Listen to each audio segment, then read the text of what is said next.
Monday of the 27th week in Ordinary Time. A reading from the letter of St. Paul to the Galatians. Brothers and sisters, I am amazed that you are so quickly forsaking the one who called you by the grace of Christ for a different gospel. Not that there is another. But there are some who are disturbing you and wish to pervert the gospel of Christ. But even if we, or an angel from heaven, should preach to you a gospel other than the one that we preach to you, let that one be accursed. As we have said before, and now I say again, if anyone preaches to you a gospel other than the one that you received, let that one be accursed. Am I now currying favor with human beings or God? Or am I seeking to please people? If I were still trying to please people, I would not be a slave of Christ.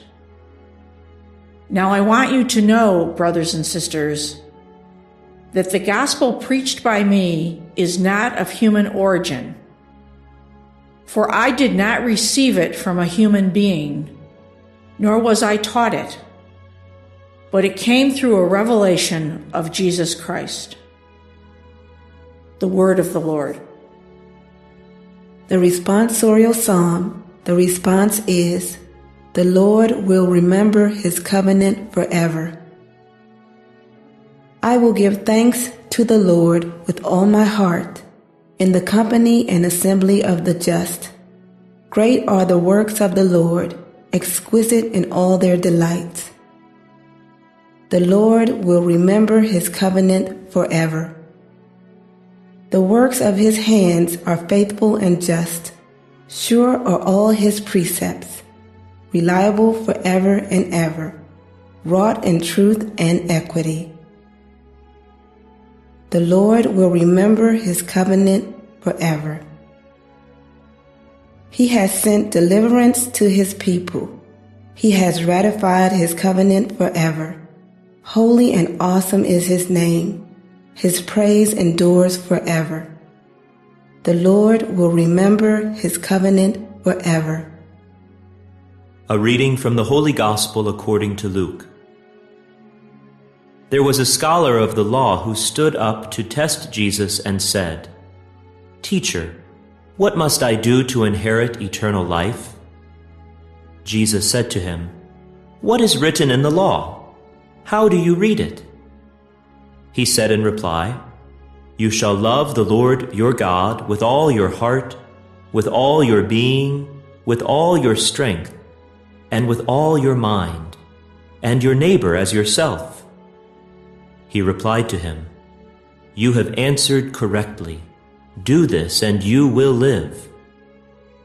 But because he wished to justify himself, he said to Jesus, "And who is my neighbor?"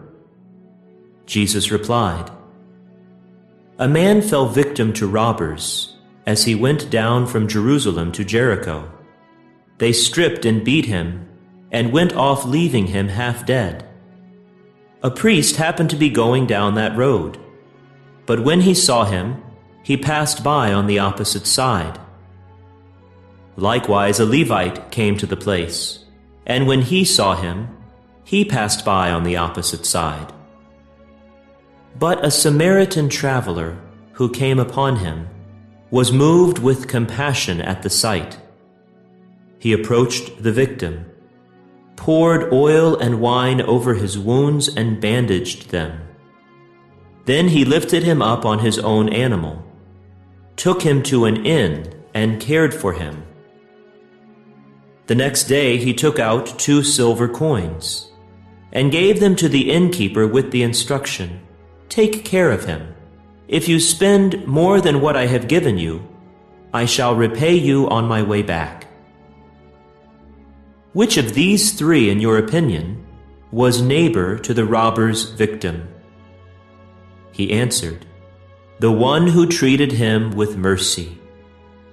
Jesus said to him, "Go and do likewise." The Gospel of the Lord. The first reading comes from the letter to the Galatians, chapter 1, verses 6 to 12.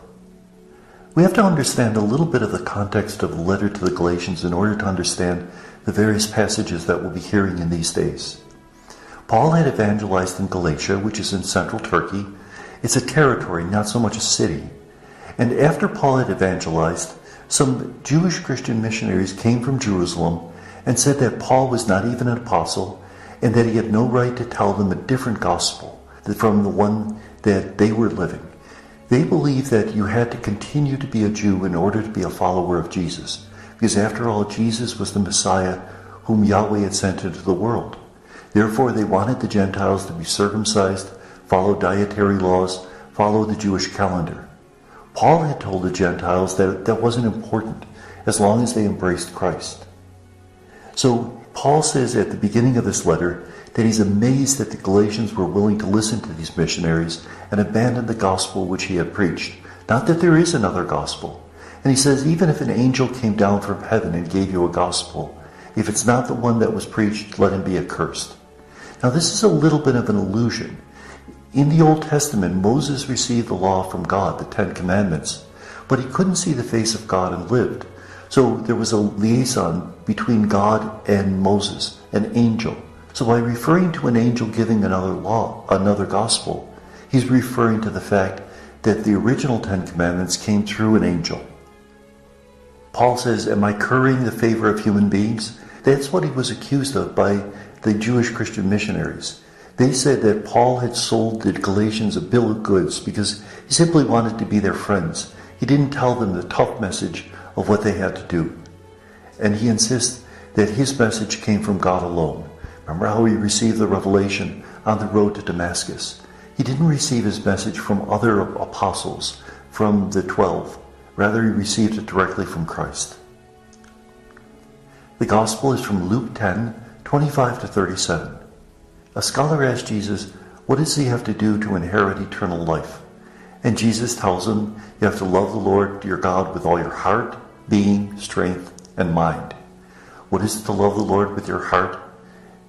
Remember, in the Bible, the heart is where you think. So to love the Lord intellectually.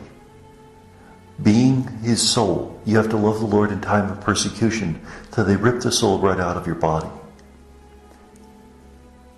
Strength, possessions, that you love the Lord more than you love what you possess. And mind, the conscience, that you have a clear conscience in following God. And you have to love your neighbor as yourself. Well, the scholar says, who's my neighbor? And Jesus tells the parable of the Good Samaritan. Remember that there's a priest and a Levite who passed by a man who had been robbed and beaten up. And they don't stop. Now, there might have been a good reason why they didn't stop, because this might be a trap. If they try to help this man, they'll be set upon by robbers. Or they might be afraid that the man has died, and if they touch him, they'll be impure. Their reasoning is, isn't it more important that we remain pure and serve the Lord, as opposed to helping this man? Who helps the man? A Samaritan. And that's outrageous, that the hero of the story would be a Samaritan, because remember, Jewish people hated Samaritans. They were considered heretics, an unclean race. And yet the hero of the story is a Samaritan who not only takes care of the man, but takes him to an inn and promises to return at the inn and pay whatever debts would be incurred in taking care of the man. Who is the neighbor of this man who was wounded? The Samaritan. Shouldn't we be a neighbor to everyone who is in need? And may God bless us.